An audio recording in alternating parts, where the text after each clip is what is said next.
There's something interesting that happens in the human being when trauma is experienced. Consider the traumas of Jim Crow and of 400 years of slavery. That trauma has affected both Black and white people because both the acts of oppressing and of experiencing oppression distort life and hinders one's capacity to experience freedom. And since it's Black History Month, I want to talk about this. I want to talk about how this weighs on the Black experience, on the white experience, on the American experience. And yes, I know this is neither monolithic, nor is it exhaustive, and that when I use these labels, I'm speaking of a compressed composite that will always fail to fully express the experience of millions of people. But despite those limitations, let me speak on this, and let me first speak to the experience of those of us who are descendants of slaves that were kidnapped from West Africa, brought to the United States during the Atlantic slave trade. I am part of this community, and my ancestors were slaves in this country. And indeed, my grandparents still live and breathe with the fresh memory of Jim Crow. So it's not something that is so far and distant from me and my own lived experience. I recently made a post on Twitter that is worth restating here. I wrote that there is no legislation that can be passed, no slogan that can be memorized, no reification of race, nor deracialization of race, no funding of the police, nor defunding of the police that can replace the necessary, messy, and painstaking work of healing trauma. That trauma does not get released and has not been released merely because of the Civil Rights Movement, or because of the 1964 Civil Rights Act, or because of Brown versus the Board of Education. Trauma, which is embodied, which is stored in the body, does not get healed through legislation. And it's true that legislative measures can provide the space for the healing to take place. It is not the same as the healing itself. And the healing process is messy and long and complicated. And one of the reasons why is not because of systems of oppression commonly labeled whiteness by some DEI officers in conventional DEI pedagogies, nor is it merely due to a preponderance of European cultural values dominating a space. Indeed, it is often the case that the desire to dominate space is itself evidence of some insecurity that hasn't been fully owned or processed, which is then projected onto marginal communities.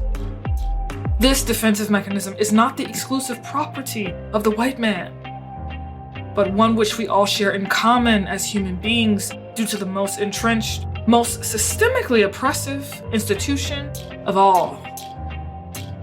Any guesses on what that institution is? I'll give you a hint. It is older than the church. Indeed, it is older than religion itself. It is older even than our conceptualizations of time. Any idea what I might be describing? You. I'm describing you. And I'm describing me. Consider that all of us, all of you watching right now, every single one of us, contain what's called an autonomic nervous system. That system is 600 million years old. And that system is composed of two parts. The sympathetic system, which is biased to see the world as either an opportunity or a threat. And the parasympathetic system, which is biased to see the world as completely safe, as completely at rest. And these two systems are pushing and pulling at each other, constantly finding balance, constantly adapting to the environment, and all adapting the environment itself, one constantly being shaped and shaping the other. It really is a beautiful, elegant system. But what this means is that the very systems which make us adaptable also make us susceptible to self-deception. This is the brilliant insight of Dr. John Vervaeke, cognitive scientist and friend of the theory of enchantment and the Heart Speaks podcast. Do you know this about yourself? Did you know this about yourself? And now that you do know, what are you going to do about it? You are the outcome of billions of years of evolution. And so am I. And during our journey to Earth, we've picked up certain adaptations. And some of those adaptations are trauma-informed. In fact, if you read the work of Gabor Mate or Bessel van der Kolk's work in The Body Keeps the Score, you'll see that many of the adaptations we've picked up are trauma-informed. They are adaptations we took up in order to feel loved, in order to feel worthy, in order to feel like we belong, in order to feel like we mattered. There's that word, to matter. There's that slogan, Black Lives Matter. What might that slogan reveal about how many within the African American society today feel about not being seen or heard or loved? And how does the feeling of not being seen or heard or loved degrade one's being? One of the adaptations I take up when I am confronted with rejection, and remember that racism is a fundamental rejection of who a person is, and one of the experiences I feel when I am rejected is shame. And it's also fear. I become frightened. And one of the adaptations I take up when I am afraid is defensiveness. I make sure I am always on guard. But here's the thing about always being on guard. This same sense of guardedness, which I use to protect myself, is a protection mechanism that can give way to bigotry. Because with this kind of guardedness comes a sense of joylessness. With this kind of guardedness comes an inability to trust myself, because I cannot fully be myself, since to be myself is to become threatened with prejudice and death. And so you see how it becomes this dangerous loop. After all, it was, historically speaking, white people's inability to trust themselves that produced this bigotry, which then engendered racism against Black people. I can't help but wonder what unprocessed traumas did those Europeans seeking to escape from religious persecution in search of a new world cast onto those Africans that they subsequently shackled and dismembered and maimed. There is nothing that we do to each other that we do not simultaneously do to ourselves, friends. Nothing. James Baldwin describes this phenomenon of those of European descent in America distrusting themselves, not being able to trust themselves. In The Fire Next Time, he wrote, "Something very sinister happens to the people of a country when they begin to distrust their own reactions as deeply as they do here and become as joyless as they have become. It is this individual uncertainty on the part of white American men and women, this inability to renew themselves at the fountain of their own lives, that makes the discussion, let alone elucidation, of any conundrum, that is, any reality, so supremely difficult. Because the person who distrusts himself has no touchstone for reality, for this touchstone can only be oneself. Such a person interposes between himself and reality nothing less than the labyrinth of attitudes. And these attitudes, furthermore, though the person is usually unaware of it, is unaware of so much, are historical and public attitude. They do not relate to the present any more than they relate to the person. And it is this, and this is me talking now, it is this adaptation of being guarded that takes the person out of the present moment, out of the capacity to be present with what is, not with what was in the past, not with what could happen, but with what is. So that he is instead constantly looking over his shoulder, because if he doesn't, he might die.